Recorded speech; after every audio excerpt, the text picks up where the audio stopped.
Welcome in to Hump Day on Full Moon Week. Thomas Miller. Yeah, we're going to end the Scorpio moon today. We're going to take it on out of here at 11:41 a.m. Eastern Time.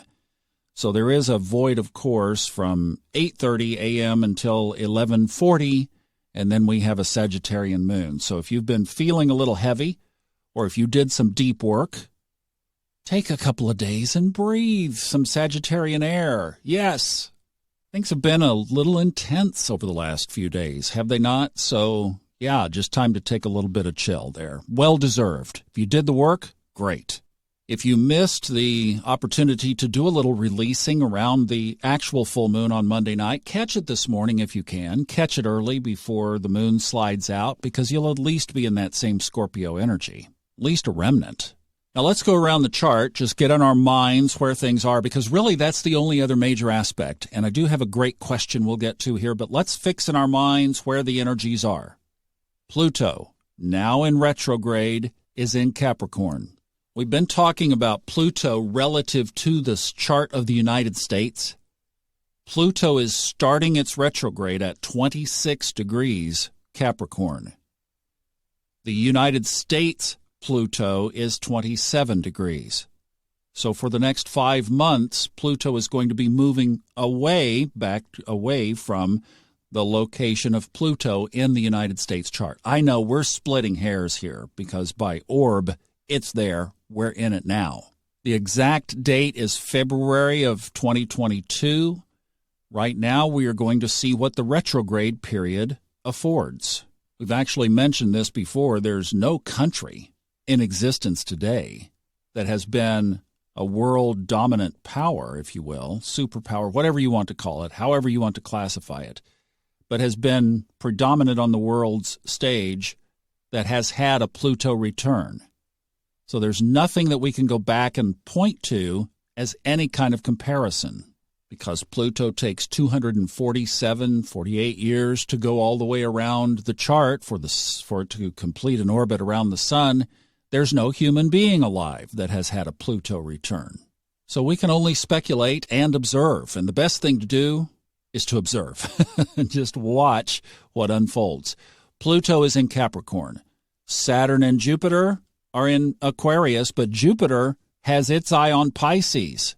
May 13 is the exact date, and then it is going to dance in its own ancient ruled sign of Pisces until the end of July. You remember all that energy we had back in January in Aquarius? And now it's all gone. And poor little Pluto is sitting in Capricorn all by its little self, and it's in retrograde, so it had to fold up all of its marbles. And poor little Saturn is sitting there all by itself in don't tell me what to do, but nobody's listening, Aquarius, because the whole party has moved over to Taurus and pretty soon will be in Gemini. Wow, how fast things really in perspective do change. So for right now, we'll keep it in Aquarius, Jupiter, and Saturn. Neptune is at home in Pisces. Basically in Aries now, nothing. Chiron and Eris. So there is soul work going on, but it basically now the party has left Aries. In Taurus, we have the Sun, Neptune, Venus, and Mercury. Park the car, honey. We found the party. It's in Taurus. And then Mars is in Cancer now. And remember, it is grumpy. It is in fall in Cancer. So for the rest of this week and for right now, the big theme is the square between basically Saturn in Aquarius and all the planets in Taurus. So again, we've talked about this quite a bit. So if you want to know what that square looks like, we're in it right now. My big thing is observe. I'm just really more all eyes and observing because I think this is all such interesting and unique energy. And trying to say this or that is going to happen, I think is folly, for one. The very best things we could do is to follow the planets, follow the energy around, and then look for those windows that we can capture energy moving in our direction. You want to work on your relationship? There's energy for that. You want to work on your job, your career? There's energy for that. You want to work on your family? There's energy for that. And that's what I'm trying to point out here every day. Often it's subtle, but if you seize it, you'll get a bump. And that brings us to a great question. Hey, Thomas, just wanted to say, love your podcast. Listen to it every day. Where would one be able to get their charts done for them and have somebody read it and explain it? For those of us that are new, looking online, it's very confusing. So is there anyone that you know of, or is this something that you do that you could do like a Zoom and email it to somebody and go over it? That would be great. That was from Melissa. Thank you so much for listening. And yes, I am going to open up readings. So here's the thing about readings. First of all, I think you have to resonate with the person, number one.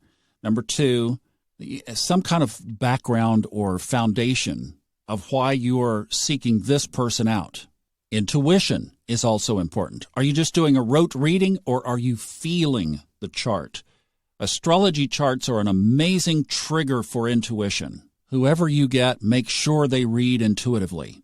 Now, I came to realize that I have too many balls in the air right now, but I am getting so many requests for readings that what I'm going to do probably in the next about 3 to 4 weeks is I'm going to clear some days in May and June and just focus on readings. That works best for me. So I'll find the number of slots that I can dedicate. Time frames, I'll try to keep them as variable as possible, and then open it up on the new website, which is a great platform for it now. And when those fill up, there probably will be about 10 slots. And when those fill up, then I'm going to have to close it back and we'll do a gap. And then when I can clear the schedule again, we'll rinse and repeat. It's better for me to do it that way than to try to open up to readings in general and then have 15 other things on my mind. And then that intuitive piece that I said was so important goes out the window. And I'm just not willing to do them like that. Now, to give you a scope of the demand out there for readings, Stephen Forrest, at 72 years old, is booked up for 7 years. He does his readings into a recorder and sends you an audio. So you have to have the chart, and then you get the audio, and then there's your reading. It's about 2 to 2.5 hours long, generally, from Steve. 7-year waiting list. I like a couple of astrologers, and you can connect with them on Twitter, or you probably can just look them up by their names. Lisa Scheim is one that I love out of Denver, but she's booked up until the end of this year. She's closed to new readings.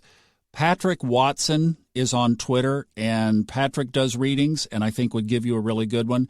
And the other guy that I really like is S.J. Anderson, also on Twitter. S.J. is a brilliant student of the ancient craft, the ancient history of astrology. So he's going to give you a lot more depth and just richness of the history and the legacy of astrology, and from that Hellenistic medieval perspective, which is great. And another guy on that line is Ryan Butler, R-Y-H-A-N Butler. He's out of Dallas, and his website is Medieval Astrology, I believe. Now, again, a great place to start, and I would do this before you do the readings, is I would get those reports that I have bundled now in the funastrology.com website. Get the Steve Forrest Sky Within, get the natal report, and then get that planetary strength report, and digest those, because they are going to really help dig into your chart in exactly the way that you're talking about. So that's the affordable way to do it, and it's a great base of a reference guide and resource that you should have at your disposal anyway, because after the reading is gone, that remains. Now, the other thing, just to let you know where I'm headed, is opening up readings periodically, so they will be coming. And then I'm going to open up the teaching piece. So you're going to be able, I'm going to have resources that you're going to be able to take advantage of that will help you learn astrology. One of the biggest things I'm seeing as we move into this future is people want to understand astrology. They want to connect with it, but you don't understand it, and it's really hard to go anywhere until you do. So I get that, and I hear you, and I am going to do something about it. So you can count on me for that, all right? Hope that helps. Great question. Sorry to keep you a little long today, but thanks for staying to the end.